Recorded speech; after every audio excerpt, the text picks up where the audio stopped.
It's a classic puck review with the Jet, Beda and Robbie too. It's a classic puck review. We'll hop in ice and bully, show a game for you. So tip up your sticks and lace up your skates. No matter the element, matter the place. Classic puck review. So many hot takes, no topics taboo. Classic puck review. From Gretzky to Orr, Robbie Hull to Lemieux. Performing CPR,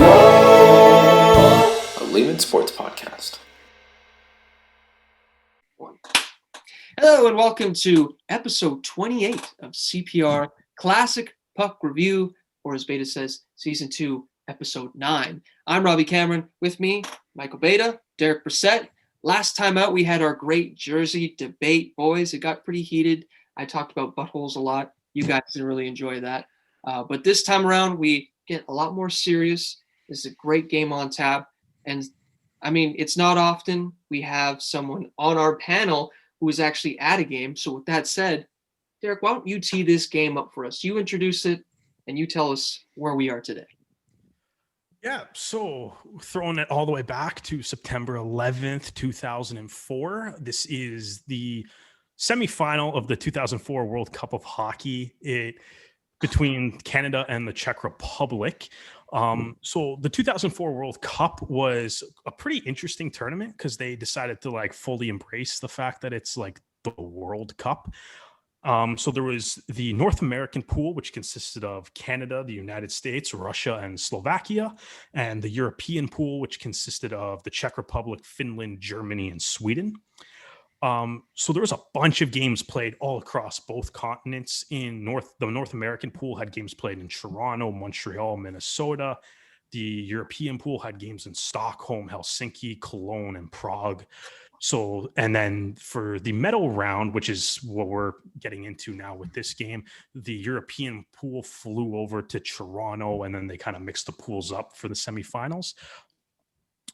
So this game here, it's kind of weird because it's I know we were just kind of talking about it before we actually pressed record on this.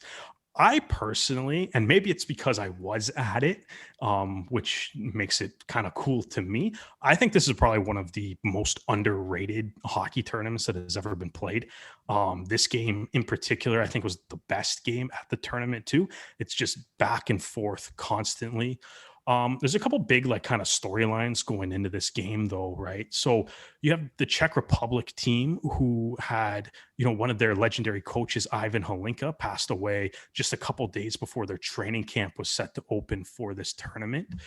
They got off to a pretty rough start, all things considered. They lost 4-0 to Finland, and then they lost 4-3 to Sweden in their first two games. Their only victory in the pool stage come against Germany. And then then when it got to the quarterfinals, they upset Sweden huge. They beat them 6-1 to get here in the semifinal.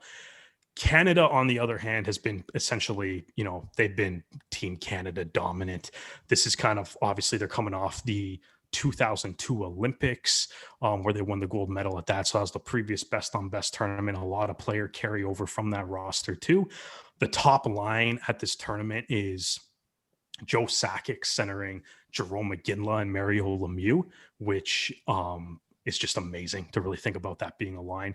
I think the fourth line in this is Joe Thornton, Martin St. Louis, and Chris Draper, which is just also an insane line to really think about too.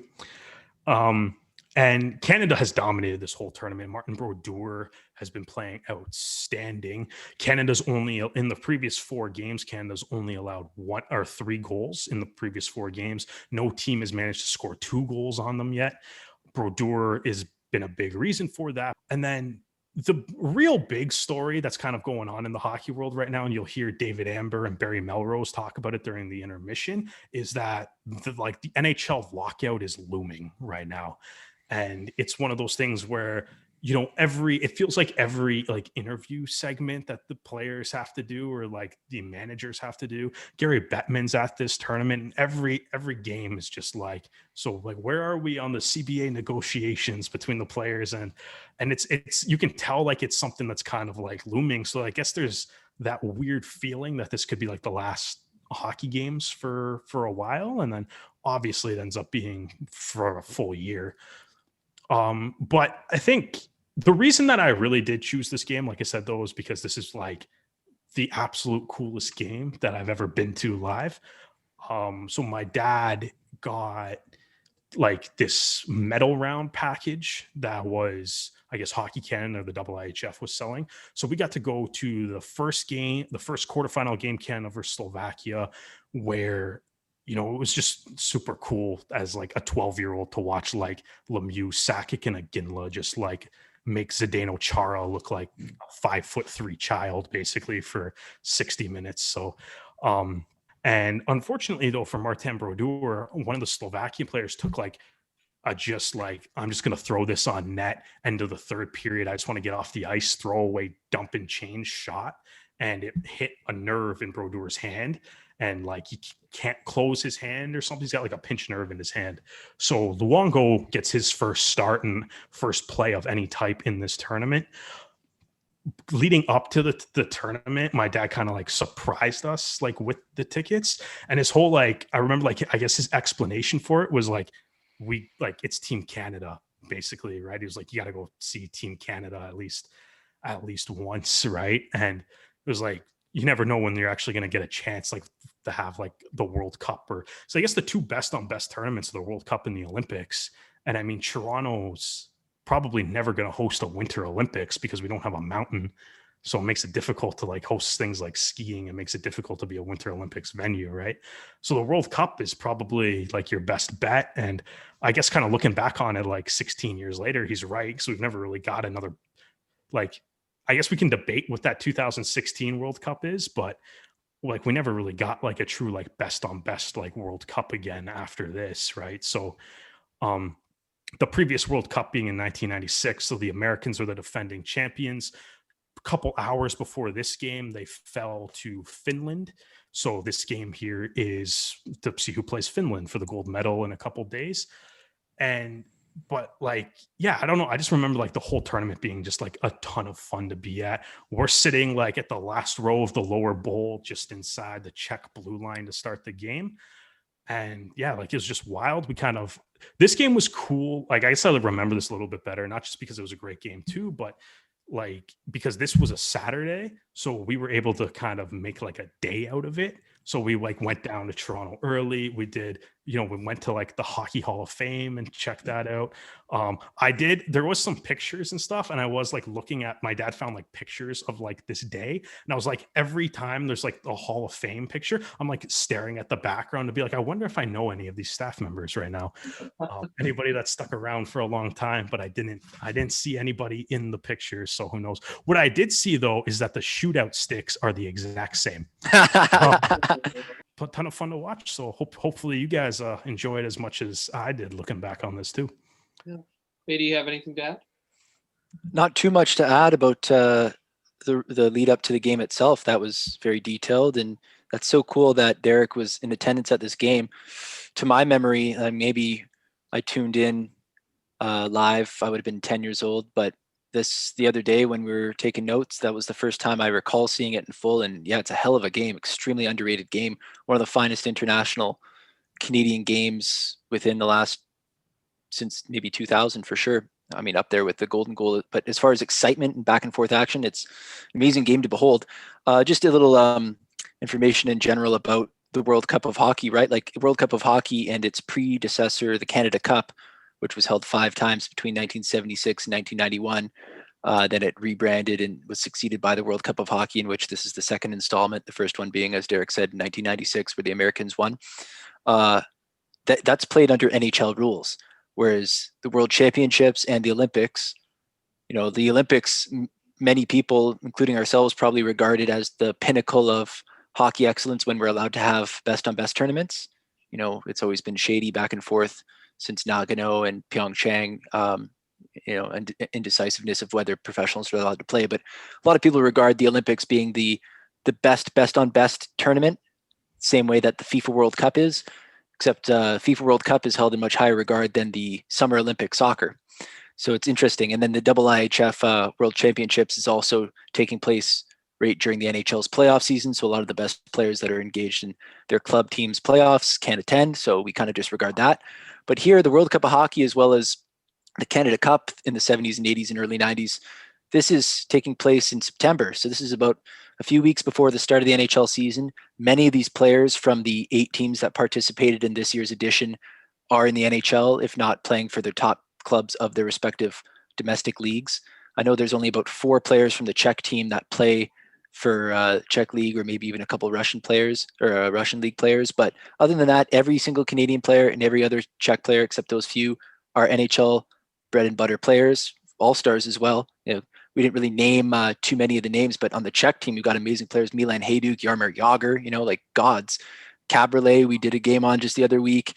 Guys like Roman Čechmanek, who's the backup goalie. It's a household name. Thomas Vokun is starting. He's been starting all the games for the Czech, left-handed, a right-handed catcher. Yuri Slager, Jaro Spacek, Marek Malik, remember that between the legs shootout goal? He hasn't done that yet, but names like that you remember as kids. And this is kind of right in that wheelhouse when we're pre-teenagers, just getting super excited about our heroes. And then Team Canada, I mean, we're all older than Joe Thornton and Patrick Marleau are in this game. It says something about how we used to look up to them and how we've passed them in age now, and how we still, I guess, look up to them in a weird way as they continue to play into their 40s. But other guys, gritty players, Kirk Maltby, Jay Bouwmeester's only 20 years old playing here. Many Canadian defensemen are injured. I know they named quite a few. Rob Blake's not playing, Wade Redden's not playing, Chris Pronger's not playing, as well as Al McInnes is not playing, even though he just retired from the NHL this past year. Czech Republic had a really shaky start, and they're playing in honor. They're wearing badges for Ivan Hlinka, who perished in a fatal car accident right before training camp, as Derek said. He was actually on his way to recruit to make sure that Jaromír Jágr was going to be at the training camp, which is quite sad. And Jágr is playing with a lot of emotions here. But yeah, this is the second edition of the World Cup of Hockey. Shitty trophy, but still a trophy worth playing for. And it's taking place in the greatest city, Toronto, in the greatest arena, the ACC. It's Canada, Czech Republic. Winner moves on to face Finland in the finals. Here we go, boys. Woo. Every time. Gone against the other team's best during the whole tournament. Prospel, Straka, and Jágr with Fisher and Zidlitsky. Niedermeyer and Regier with Doan, Draper, and Thornton. Martin Straka is quite a good player as well, wearing jersey number 28, which is the opposite of what he normally wears, 82, for the Penguins and Rangers and Kings in his fairly illustrious career. The other interesting jersey number thing for the Czechs too is Robert Reichel, their captain, is wearing 22 because he normally wears 21, but he elected to change his number because of Ivan Hlinka. So now wearing 22 for this game. Pat Quinn right there as coach, and Ken Hitchcock and Lindy Ruff are assistants of his. Pretty respectable coaching. And yeah, Roberto Luongo here, he as far as his career's gone, he's still young. He's only about 25 years old, if I'm not mistaken. But he plays with the Florida Panthers. And after the lockout, he plays one more full year in Florida before he gets traded to Vancouver, where he really shines for 8 to 10 years. But I mean, he's a losing goaltender, but statistically very impressive. He was the runner-up to Martin Brodeur for the Vezina this year, playing with a shitty Panthers team. He went 25, 33, and 14 in 2003-04 with 7 shutouts. So at this point in his career, he's 80, 138, and 33. So a losing record. Doesn't look too good on paper, but he's a very, very good goaltender, and he answers the call very well in this game. This is probably one of the only games I've ever been to where it's, everybody in the arena is cheering for the same team. I don't think there was a whole lot of Czech people. There probably was. I would imagine there's some Czech people cheering on the boys in the crowd, but just the overwhelming amount of the audience was cheering for Canada, obviously, because the game's in Canada, right? And when you go to the Leafs, you always get fans from the opposing team, and sometimes those fans from the opposing teams can arrive in big numbers and stuff. But the atmosphere just being in Canada, being in Toronto, watching the men's national team, which is the best team in the world, play for a spot in a gold medal game. It's an unreal atmosphere that I don't think you can replicate without actually having best on best hockey ever, because it just hits differently. So true, man. So true. Ivan Hlinka, who wore 21, he was in the inaugural Canada Cup in 1976, in which Czechoslovakia went to the gold medal game against Canada. Excuse me, I got the hiccups. In the inaugural one, Canada lost their only game of the tournament, 1-0 to Czechoslovakia in the round robin, and it's a phenomenal game. Holy smokes! Bobby Orr's kind of last career hurrah, and Vladimir Dzurilla, the double IHF Hall of Fame Czech goalie, absolutely immense in that game. And then they met again in a best 2-3 final in which Canada swept them. But game 2 is a famous one that went to overtime. Daryl Sittler won it for them.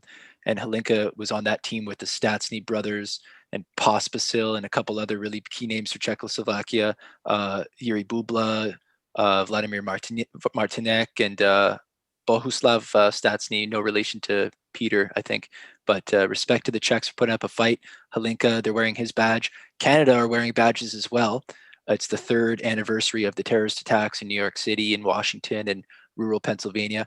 So this is, you're right, Derek. This game is on a Saturday. You would remember having been at this game, but I was thinking in my head, 3 years after 9/11, this is a leap year, 2004. So Tuesday, Wednesday, Thursday, Saturday would be the date for September 11th. So yeah, Wayne Gretzky, the GM of Canada, it was his idea to honor the victims of the terrorist attacks by wearing badges on the breast or kind of the upper shoulder. Good keep by Zidlitsky, but the follow-up comes from Team Canada. Nearing the halfway point of this first period, Vokun couldn't reach that one. Sped back around once more behind. Heatley is walled by Zidlitsky.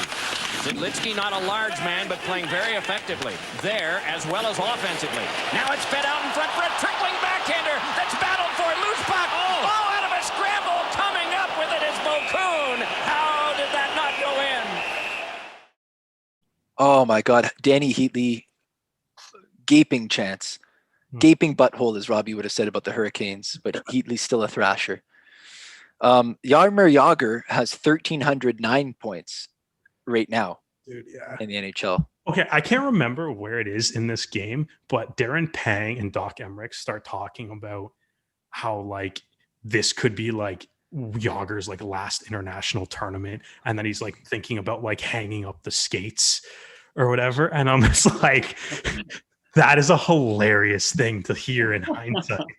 I feel like it's in the 3rd period or something, but just since you brought up Jagr, I was like, yeah, like this just made me laugh so much listening to that in commentary. Yeah, it's early in the 3rd period. Jagr was going to retire soon in 2004. You know what it makes me think, though? He's 32 in this game. Yeah. He's a year younger here than Crosby is now. And Crosby is a year away from his rookie season. Yeah. Isn't that wacky? With the blocker hand, which is his left hand. Shots are 10-6 Czech Republic. One last one on Vokun, who had one late tough save to make. After one, we have been treated to an exciting back and forth affair. Both sides had their chances, but both sides also stayed firm. What did you guys like from this period? What did you guys see? Explain your thoughts. Give your opinions. Be the analysts that you guys were truly meant to be. Yeah, both goaltenders are answering the call thus far.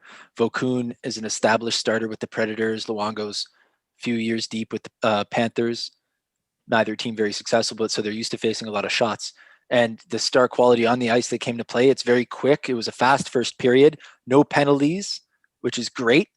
It's a clean game, but still the boys are bumping. And it's, I mean, Derek, how did you feel with your dad and brother in the stands at this point? What, did you feel like something was about to erupt, or do you think it was still going to be kind of quick back and forth stalemate hockey? Yeah, I mean, I remember thinking that these nachos are goddamn delicious, and you know that, like, I don't know, it's weird because it's like I don't think I was like looking at this game like super analytically, you know, because I'm 12, but but like I remember it being like you can feel how like tense it is. And I think you are kind of getting the sense that like in the arena, you're just kind of like, you just want something to happen so you can kind of, the energy in the arena can kind of blow, right? And I think that's all kind of what you're sort of anticipating at this point. I think I also like, this is the era too, if I recall correctly, where the ACC did like the goalie race in the intermissions, which if people don't remember that was literally guys dressed up in like vintage goalie gears and just like raced as a lap, but they like massacred each other while they were doing the lap. It was like WWE with goalie mask on. It was amazing. So that is probably where my attention is focused at the moment. Not so much worried about the fact that the Czech Republic are out shooting Canada right now. Also probably not worried about that apparently nobody can actually check Jaromir Jagr. So just because we did talk about it on our last episode, but we limited it to the NHL, are these the best Team Canada jerseys ever? And if not, what is? Robbie kind of went with the See, I think these are the best Canada jerseys ever. I think it's the Summit Series for me, but these are the ones that they used for a couple tournaments during the periods of which we're this age here, preteens loving hockey, and they're synonymous with our childhood heroes wearing them. So they're one of the best jerseys for sure Team Canada's ever worn. The iconic logo in the middle and the crest design, and the red is a beautiful color too. But I don't know. I think maybe the Summit Series being the first professional Team Canada to ever compete, and just that design is tight. And so you were saying in your intro, Derek, Czech Republic's path to the semifinals, 2 losses to start the tournament. 4-0 shutout against finalists Finland, in which they were outshot 34-12. And then they went down 4-0 to Sweden and came back to lose 4-3. So they really almost had a sensational comeback, and they outshot Sweden 40-20. So Vokun had a shite game, 4 goals on 20 shots. And Leaf backup Michael Tellqvist was the goaltender for Sweden. This is right before Lundqvist's rookie season. So who else did Sweden have? Tommy Salo? He was pretty good. Canada, on the other hand, you can't score on at all. They've only allowed 3 goals the whole tournament. Their penalty kill at this point too is a perfect 14 for 14. So they've proven to be quite the difficult team to lose or to score against. So they've scored. That's kind of Canada's 15 MO, goals. right? 15 goals, 3 against. I feel like if I wasn't Canadian, I would be cheering for the Czech Republic just because of the story. Oh, for sure. Why wouldn't the you? Hlinka tribute? Yeah, for sure. Probably, if I was a neutral fan. Yeah. Adam Foote is an assistant captain. He's got, he's one shy of 800 career games. Adam Foote, very good player. Yeah, that would sum it up. Yeah, is that like the peak of what Adam Foote is though? Just like very good. Very good. He's a Hall of Famer, isn't he? No. Is he not? No. Why did I always think he was a Hall of Famer? I have no idea. Adam Foote, like his face matches his name. Like just He just looks like an atom. Is that what you're saying? Looks like Jesus, Beta, was that was good. That was good, man. What? Derek told a joke. That was funny. Exactly. Yeah. Just laugh along, Robbie. You're not the only one that can be funny on this I show. laugh at all of your jokes. What are you talking about? You guys mock me for how much I laugh at your guys' stuff. I know. Try harder. We're being very serious. Lo and behold. Twisting with it, they connect again. San Luis dashed it in. Zidlitsky played it out. Chayanik sets it up. Carried back in by Ruchinski. Chayanik a shot. Went off a leg. Started back by Aginla. Breakaway pass. Lemieux coming in, and it's thrown back out again by Vokun. Oh, man. This is brilliant play by Vokun to come out there. And that was Mario. Yeah. I know, eh? Like the balls to do that with Mario kind of bearing down. The on crowd must have been just I know. sensing something great was about to happen. And a great pass attempt by Iggy, Jerome Aginla. Yeah, Iggy's had a good couple passes in a Canada jersey throughout his career. Yeah, he's done some good things. Iggy held pointless in the round robin, but then he erupted for 2 goals and an assist in the quarterfinals against Slovakia. Yeah, that was like I said in the intro, that was the first game we went to. And I think that game was 0-0 after the first period too. And then Aginla, Sakic, and Lemieux just decided that they remembered that they're Aginla, Sakic, and Lemieux and just absolutely dominated the rest of the game. And that was like my first exposure to being like, oh, this is why my dad wanted us to come watch Team Canada, because this is just a complete other level. So you know what? I guess this is the second last game played under NHL rules that doesn't use the trapezoid behind the net. And they're playing with 2-line passes too, or 2-line offside or whatever. So this is the second last game this ever existed. You're also under allowed to NHL get away rules. with hooking and holding people too. And like looking at this, like this is not slow tempo. Like this is very No. fast paced. Brewer responsibly up now to Thornton, and Thornton in a duel pops one ahead that is corralled and started right back by the Czech Republic, but lost by Yager. Right back in comes Thornton, sets it up for Shane Doan.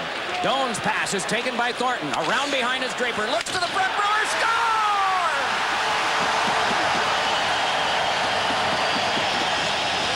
The constant pressure tied in with some sweet passing. Canada gets on the board thanks to Eric Brewer. Draper, Thornton both played a big part in the setup of that goal. Break this one down for us, boys.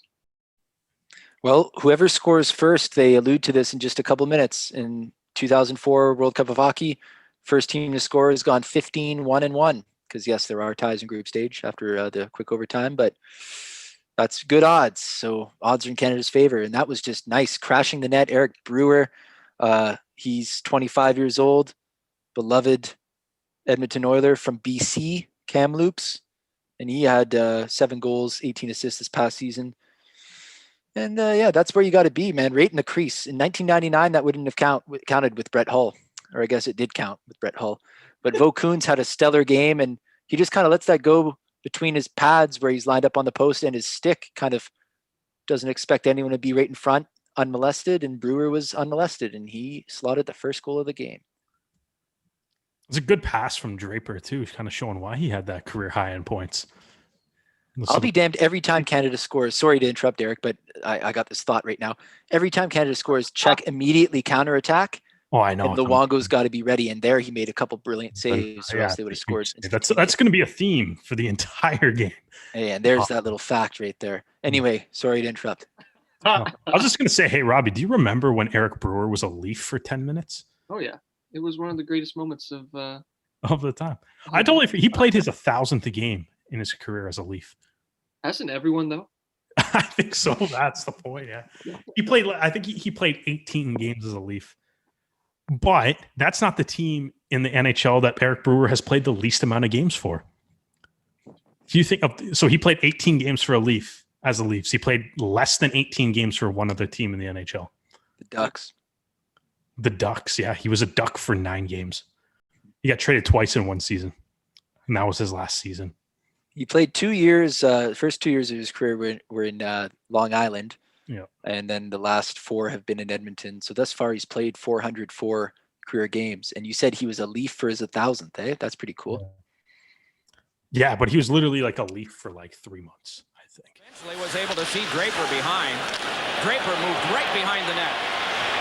And then could feed in front and down to the ice for Team Canada. First penalty of the game. Yeah, that was deserved too. 32 and a half minutes into the game as well. And finally, power play for Canada, in which I think they're like 18% on the power play in the tournament, and Czech Republic are 74% PK, rounded to the nearest whole number. So that really doesn't tell you anything. Maybe the Czech could do a bit better on the PK, but chances are they'll still kill it. Analysis. On the penalty kill that's got 20 to go.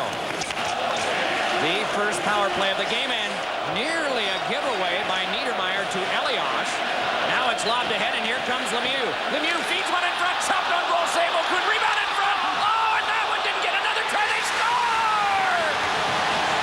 Mario Lemieux, 2-0 Canada. With chance after chance being turned away, finally, Super Mario puts it home to give Canada a 2-goal advantage on the power play. Beda, you said it, the Czechs could be better, but Canada, they're doing what they've done all tournament, and that's be the dominant side, and nothing looks like it's going to be changed here. So take it away, lads. What do you think? Super Mario, Kuhn standing on his head, like low key, standing on his head in this game so far, but 2-0. Yeah, I mean, like Vokun has been playing really well. I guess it's one of those situations where how many saves can you ask your goalie to make on that? Because it's a really nice play from Mario. He kind of centers the puck and then just makes his way all the way around the net. Nobody on the Czech Republic is picking him up at all. That's his first goal of the tournament too. So he finally, gets rid of the goose egg in that column. But Canada fully in control. I think I, at this point, probably have never been happier in my life as a 12-year-old. Stuffing my face with nachos and popcorn and whatever other snack my dad decided to buy me this period. And yeah, Canada's just Canada's on top and they're looking pretty good too. A little pick on foot. Chianik fed one, score! It's 2-1. Peter Stanek with a pinball-esque goal. Luongo with no chance. Much needed goal for the Czechs to take the wind out of Canada's sails. Boys, it's now 2-1. That dreaded 2-goal lead rearing its ugly head once again. And now these semifinals aren't so clear-cut for Canada anymore. That's been pretty much the theme of almost every episode we've ever done, that dreaded 2-goal lead. But hey, man, very shortly after Lemieux put Canada up 2-0. That you can look at this goal and be like, that banked in off Adam Foote's foot.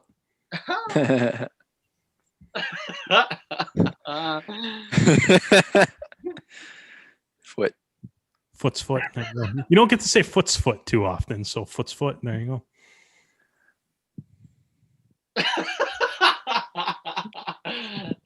I got nothing. Here's something wacky, and this isn't even final, but as of this game, Sakic, Yager, and Lemieux, career-wise, have combined for 4,412 points. I mean, Lemieux only plays one more full season in the NHL. Sakic puts up another couple hundred. Yager puts up several hundred more. And those guys are all, top 10 in scoring all time pretty much. And 4,500 points almost between the three of them at this point in time. That's sensational. That is a lot. I feel like you could take any three Hall of Famers and be like, add up their point total. It's going to sound like it's pretty high. Well, when like three of the greatest ever are playing in the same game. Wow, three of the greatest. Well, yeah, Sakic and Yager and Lemieux are amongst the greatest. Like Lemieux, like undisputed top 4 of all time, and Sakic could be a top 10, maybe like 10ish, and Yager as well. Yeah. Sakic would be the odd one out, but even so, he's top 15 without any hint of doubt in my mind. Wow, without any hint. Wow. No, that's not really a bold claim to say Joe Sakic, top 15 player of all time. What was the wacky part of Joe Sakic? Just like that's a lot of points, man. 4,500 points. Oh, okay. I thought there was going to be like some twist on that. Well, I don't know. Like watch any random game tonight. Pick the 3 highest scorers. It's not even going to be a sniff close to those. You can't always rely on, as you said, the Sakics and the Mario Lemieux. You've got to have guys that can play their role and are going to check their egos at the door. They've done a nice job at that. 40 minutes played.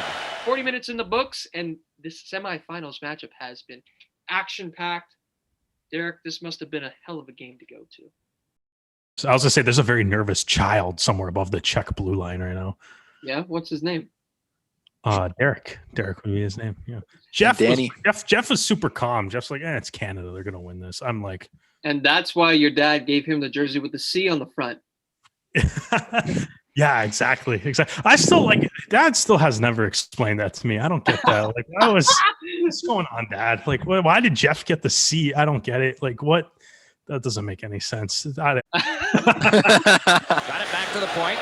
Held there by Malik. Worked back to the corner again. And it is Hayduk escaping. Now Elias again. Plays it to himself along the boards and holds. Very deliberate. Works to the outside. Hayduk. Caberlet a shot. Save. Rebound. Score! It's Havlat at the net mouth with the rebound. A power play goal, and it's tied at 2. The Czechs showing some patience on the power play. Caberlet's blast from the point creates a big rebound. Matty Havlat. Chris Getzlaff. Brother. Chris Getzlaff! Who cares? Marty Havlat. People need to say. Marty Havlat tucks it away, 2-2 in the third, and these Czechs just don't want to go away. Yeah, I think I remember being super annoyed at this goal because Havlat was a Sen, and this is like the middle of Battle of Ontario time. And also because that means they just tied the game. Kind of was like, that nervous energy is just abundant in the arena right now. Also, Thomas Caberlet shot the puck. How weird is that? Marty Havlat was a point per game player this season with Ottawa. He had 68 points in 68 games as the Sens lost in the opening round to the Leafs. Yeah, like they always did. As they did, yeah. Marty Havlat was unlucky. Twice he was traded the year that his former team would go on to the finals of the Cup, in which he was traded from Chicago the year before they won their first Cup in 2010. And when the Sens went to the Cup final in 2007, it was his first year gone from them. So yeah, he always just kind of missed the deep playoff runs. But yeah, man, his numbers, especially in this point of his career, very impressive to be a point per game player. He really fell off when he came back. He only played in 18 games the year after the lockout, and that was it for his time as a Sen. But he was pretty synonymous with guys like Wade Redden and Yashin and Hossa and Alfredson and young Mike Fisher. Great Ottawa teams that would always lose to the Leafs. What a great save there from Vokun. I believe that was on Heatley? Yeah. Heatley's getting chances, man. He's young. He's tenacious. And yeah, deadlocked with half a period to play. Would you guys prefer to go to the finals and always lose or never go to the finals at all? Ooh. So it's kind of like, would you rather be the Buffalo Bills or the Cleveland Browns? Yeah, more the Buffalo Bills. I would rather go to the finals. I think I would rather go and lose. Yeah. Than never go at all. To never get there. For sure. Because at least you had a shot at it. Yeah. Like if you never. And it's not like, oh, it's all your fault. Like, I mean, if you lost if you're 0-5 or 0-6 in career finals, that does kind of look bad if you really look up the numbers and do a deep dive. But if you lose a couple finals, like a lot of players have, the blame's never on you. It's, oh man, we were great. We got by 3 series and just didn't win the 4th. It is what it is. You know, you're so close to that trophy that you so badly covet. But yeah, of course, I'd rather go all the way and just lose. I'd rather be the best loser than a deep loser. If you're not first, you're last, all right. That's true. But yeah, I think I would definitely rather at least get to the place. At least you have a shot at it.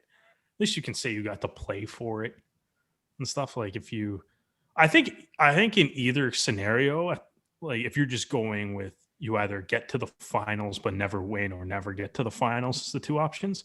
Both of them would be you never won. So I'll take the one where I get closer to it at least.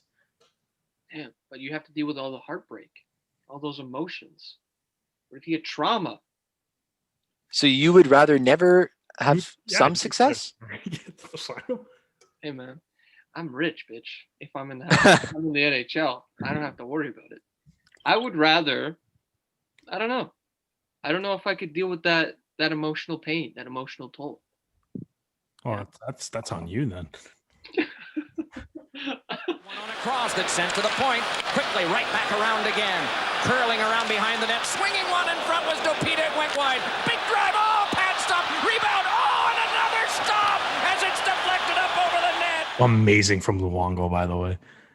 All these saves. He's going to make another one here too. And hold it.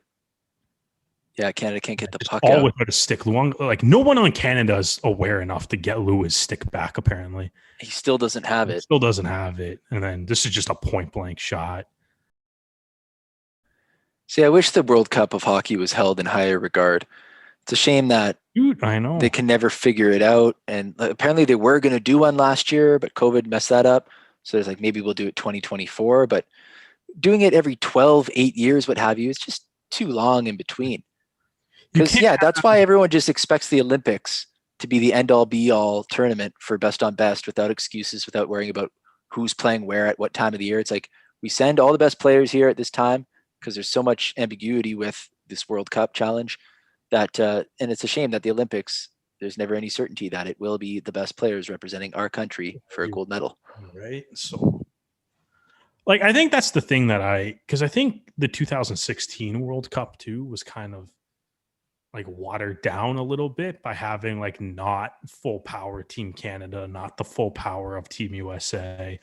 You had that under 23 team, and then you had like, a couple European countries, but then like the mishmash of, every other European nation all just got crammed together on one team. Right. So it didn't really have that like best on best feel, because it's like, is that the best Team Canada you have if you can't have McDavid on it? Or is it the best Team USA if you don't have Gaudreau and Eichel on them? Right. So it was kind of weird. So we haven't really had like a best on best tournament since like 2014 now. Shane Doan, Yager nudged down to the ice by Doan. It's thrown around by Thornton, and it ricocheted away from Zidliski. Might be a chance. Bringing it on as Draper. Drive, score!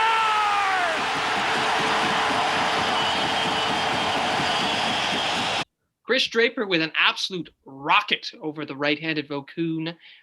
This one is coming right down to the wires, boys. Wires? Wire. Wire.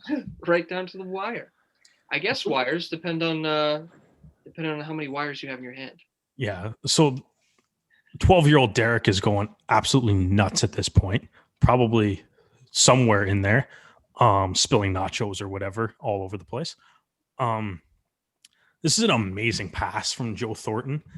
Just kind of whips it all the way around the boards. Draper picks it up at the blue line. Just absolute bomb over Vokoun's glove hand. Short side, baby. Yeah. Vokoun, too, man, had to the list of the goofy-handed goalies, too. So he went over the glove there instead of the shoulder. And listened to the crowd, like how crazy a Team Canada goal with just 6 minutes left to put them ahead. You can almost smell the gold medal game from here at this point, too. Every angle of this shot looks amazing, too. Yeah. Great shot. Bullet. Boom. I hope they can protect this. Yeah, I know. I hope they can protect that. Oh. Oh, man. That's a shame. See, I remember like looking back on this game, I remember I realized that this is 6 seconds apart. This felt like half a second with like and I remember like everybody like cheering like really loudly, people like high-fiving everybody in the rows around us. And then I think me and my brother were like celebrating. And then my dad, I remember my dad like tapped us on the shoulder and he was like, they just scored. Just like, no, they didn't. And then looked up and there's like Eliash is there celebrating. And I'm like, oh, damn. All right. So it was like the fastest I think I've ever seen a crowd go from like full exhilaration to back down to zero within like 6 seconds there. That was the theme of the game though, Beta. Like you mentioned it earlier when I think it was all three Canadian goals were quickly responded with a flurry of attack from the Czech Republic. The second and third Canadian goals were instant responses for Czech goals. But you notice they get this gear. Canada gets a little bit complacent. You're right. In regulation time as it's ladled back in again. Moving along is Heatley, canceled out by Caberly. Back up the boards. It is held by Regeer and a shot knocked down in front and sent to the corner as Heatley was providing a screen. On the wall, Yager tipped it back out. 12 seconds to go. Hustling on with it now is Straka. Moving on in, trying to escape. A shot went just wide. In the corner, turning with it now is Prospel. 3 seconds and 2. A drive at the last moment. Whistles off the glass, and it's going to take OT. We are all square at the end of regulation. 3-3 at the ACC. Beta, I just stole that from you. And that third period was off the charts. Derek, you were there, man. You had no. I was there. You had no C on the jersey. Put that aside. Describe your emotions. Describe the atmosphere. What was going on? Oh man, I think you just kind of had that. Like you said, it's like we got the 20-minute intermission, so everyone, like the atmosphere there, everyone's like super excited. Everybody's all fired up, and it's like you kind of got that 20 minutes to sort of digest what happened now, right? Like the goals coming. Like I think we're still talking about how I can't believe Eliash scored like 4 seconds after. And it was, man, it's like, it's kind of that tension is there. I think there's that slight, like, oh, the Czechs have been out shooting Canada for like the past like period and a half now. So it's like I don't know how much, like, I don't want to say there's lack of confidence there, but it's like it's an intense game. Beta, Yeah, how do you think you as a kid would be feeling at this very moment? Oh, I don't know if I would have appreciated it as much as if I was a little bit more mature. If I was at a game like this, it would be fulfilling my expectations. I don't know if it would be exceeding it, because this would exceed anyone's expectations. You got overtime game, semifinals, national teams, legendary players, as we've gone on countless times throughout this episode. But I feel like I would be like, oh yeah, this is so cool. But I just wouldn't really process the same way I am now, knowing what we know down the stretch of how a lot of these careers have gone. I mean, it takes time to really formulate your opinions on how classic games are. This game wouldn't have been a classic game if it happened just the other year. You need a little bit of time to understand the dynamics. It's a great game on the ice, and in the context of the greater hockey universe, it holds up too. But if I was at the game as a 10-year-old, which I would have been, I definitely would have just, been excited, but not as excited as I could have if I processed it a little bit more maturely. That was a great save on Ruchinski and tight from Bobby Lou. He has answered the call. It's been all checks this overtime too. There's the legendary Scott Hannon touching up that icing though. Back over to Doan. Beg your pardon, that was Draper giving it to Doan. Sent behind, Draper trying to get there. Help came from Spacek onto Yager, can't get out with it. And it's left behind by Hammerlich. Here's Thornton to drive, and he got the glass with the shot. A turnover by the Czech Republic, and now it's Yager shifting from defense to... Look at that back check from Shane Doan, though, man. Look at that. Oh, that's what we love to see from Shane The Doan. only time someone's ever taken the back check right there. I think that's the only time someone's ever taken the puck off Yager. And fucking right, it is Shane Doan. Greatest Yote of all time, boys.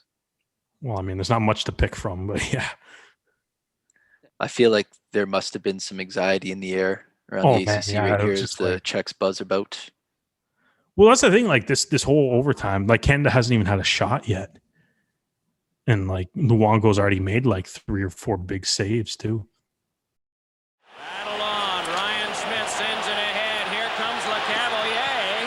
No one with him so far except Czech Republic players. They're able to outman but not clear. Smith has shot, save, rebound. Oh, LeCavalier scored! Canada wins in overtime.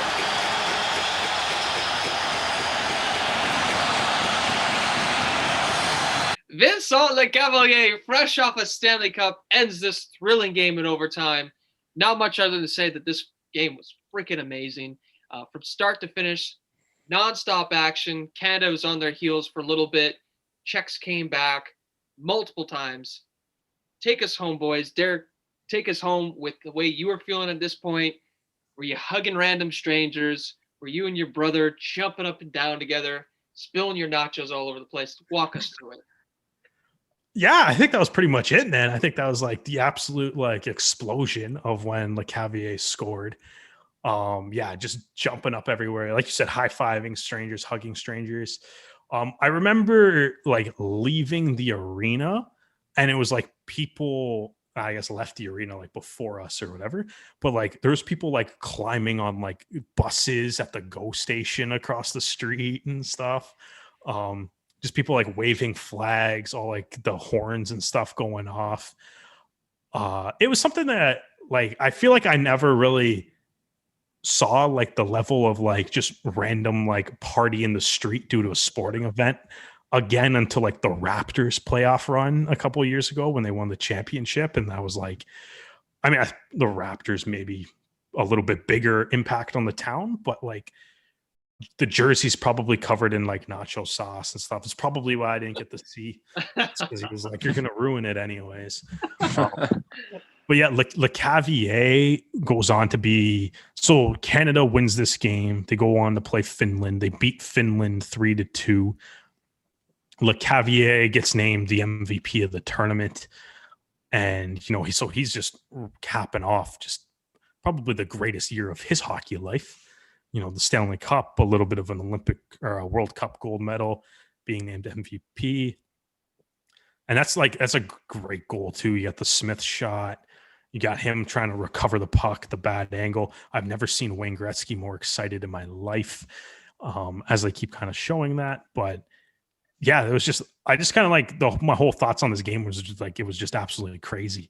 And even like looking back on the tournament, like I was at the final too. And like, this is the one that kind of sticks out as like the craziest game to actually be at. Hell of a game. Hell of a game. Seriously, like from start to finish, it was a fast pace. I mean, we've said this time and time again. We take pride on the fact that Canada, we claim to be the greatest hockey state in the world. And yes, we go on to win that tournament. We won 4 out of the 5 Canada Cups. We've won 2 out of the 3 World Cups. The 2016 is the next event that they host, and we win that, even though it's a little bit, as you mentioned, kind of strangely dictated with these kind of mishmash teams. But yeah, they beat Finland 3-2 in the final. Game-winning goal scored by Shane Doan, of course. But yeah, Vinny Lecavalier named tournament MVP. Brodeur, Adam Foote, Lecavalier are all in the All-Star team at the end of the tournament. Bobby Lou, amazing game from Roberto Luongo, even though Brodeur is healthy enough to play the final. Those were the only 64 minutes that Luongo played in the tournament, and he was sensational and goes on to star for many more years with Canada and with the Panthers and Canucks. Sadly, cupless, but great career. Hell of a game. Must have been an incredible time to be there as a kid, Derek. And respect to Shane Doan in the long run. Respect to 04 Canada, the last great hockey played for pretty much a year. I was going to say, it's like, how weird is it that none of these guys play a hockey game for a full year after this now? An amazing game with an amazing ending. Canada came through in the clutch. You can find Classic Puck Review on YouTube, SoundCloud, and Facebook. And of course, laymansports.com. For Derek, for Beda, I'm Robbie. Thanks for listening.